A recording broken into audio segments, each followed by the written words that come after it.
Hi there, it's Asia. What is the biggest difficulty in IELTS listening? I think it's the pace. If you just listen to the recording, it's not that bad. If you read the questions, you can probably understand almost everything. It's when these two come together that IELTS listening becomes really challenging. And I formed this opinion about IELTS listening the very first time I took my exam to study in London when my score was 7.5. And I still feel this way today after 10 years in the UK. So, whichever English level you are at right now, knowing how to distribute your time and attention is key in this test. And I have a strategy that I believe can help you. Okay, let's get started. How do you feel about a little demonstration? I'll show you 5 questions.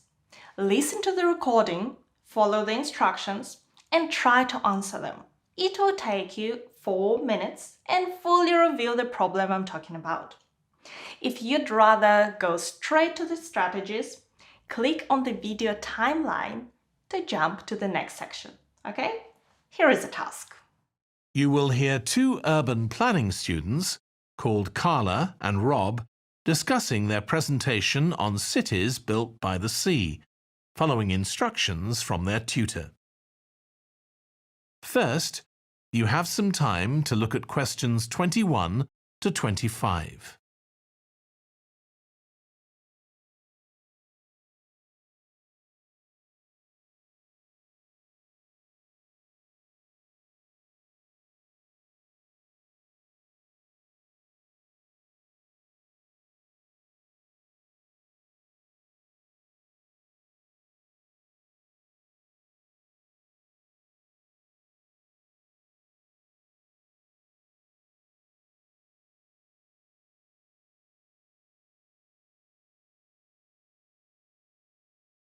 Now listen carefully and answer questions 21 to 25.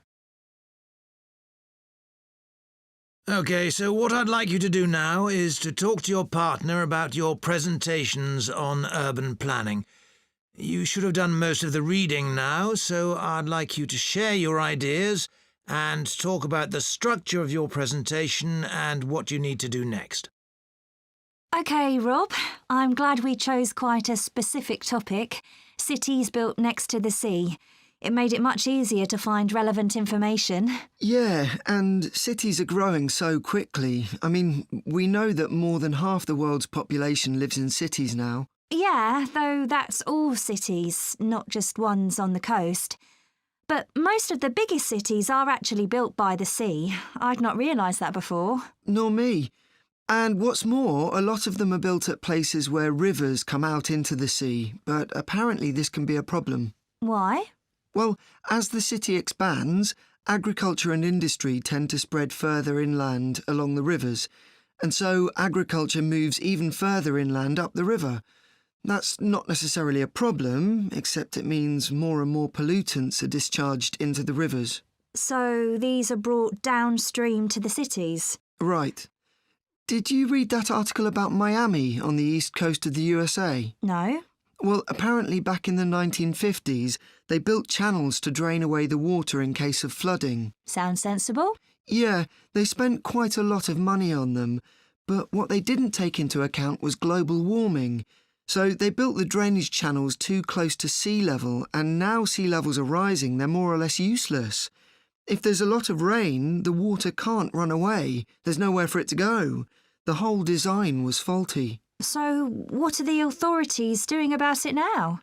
I don't know. I did read that they're aiming to stop disposing of wastewater into the ocean over the next 10 years. But that won't help with flood prevention now, will it? No, really, they just need to find the money for something to replace the drainage channels in order to protect against flooding now. But in the long term, they need to consider the whole ecosystem. Right.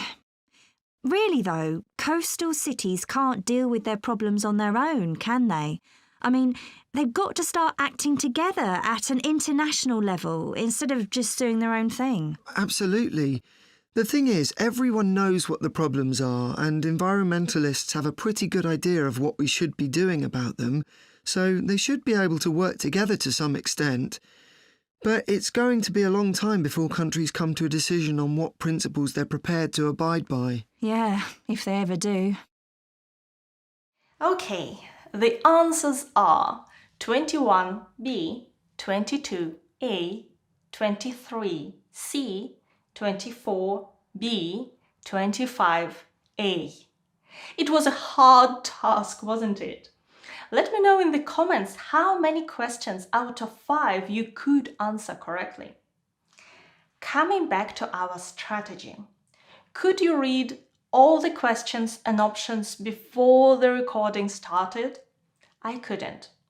We were given around 35 seconds, and that's just not enough.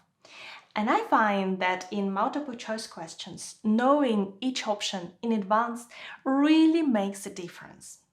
I'll link the video about this particular type of task, but more generally, my main IELTS listening trick is to use the time for instructions and revision to read coming questions.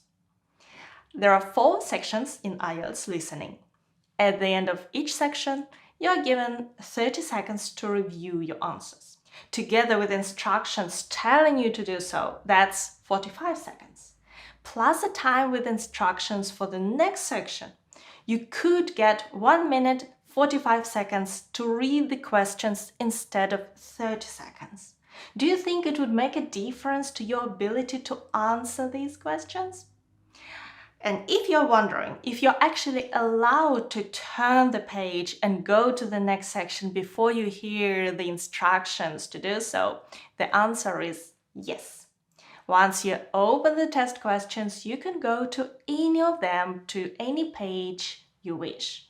In a computer-based exam, you just need to click on the next question or the arrow to go to the next section. As for reviewing the answers, there is a bit of time at the end of the test when you can do that. 2 minutes for a computer-based test and 10 minutes for a paper-based test. So the only thing I do during the test is I mark the questions I want to return to. Next, IELTS listening questions come in order. I've often talked about the question order in IELTS reading, where knowing which questions come in order and which don't is essential to answering more of them. I actually discussed my reading strategy in a separate video. As for IELTS listening, all the questions come in order, just sometimes it's not obvious. Let me show you a couple of more difficult types of tasks. So this is a matching information exercise. In the box saying decisions, you have 7 options and below you see your questions, 26 to 30. So you should follow the questions. First you hear about the historical background, then geographical factors, and so on.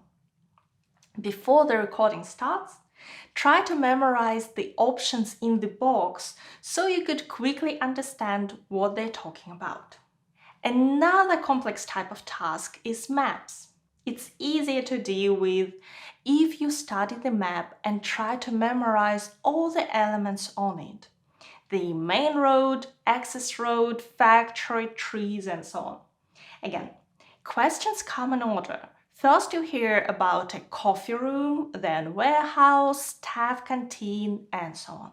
The third element of the strategy is to concentrate on the right things. Remember that information is never repeated in IELTS listening. Each option is only discussed once. It's either correct or incorrect. The answer will not change. Once you've found your answer, move on to the next question. If you're not sure what the answer is, mark this question to review and go to the next one. If you missed an answer, don't reread the options. Don't even think about it while the recording is still playing. You'll likely miss the next answer and may even lose where you are in the test, which is much more costly. Concentrate on the questions which are being discussed and come back to the questions you missed once you've completed the last section. If you're taking a paper-based exam, underline keywords. They will help you concentrate and cross out incorrect answers. In a computer-based exam, there is an option to highlight words, but I find that there is no time for that in IELTS listening, and all this clicking is quite distracting. So just read and memorize. Let's summarize. To answer more questions in IELTS listening, use the time for instructions and revision to read common questions. Follow the questions. In IELTS listening, they come in order. And try to concentrate on the right things. Don't think about questions you missed or how to highlight keywords in a computer-based exam.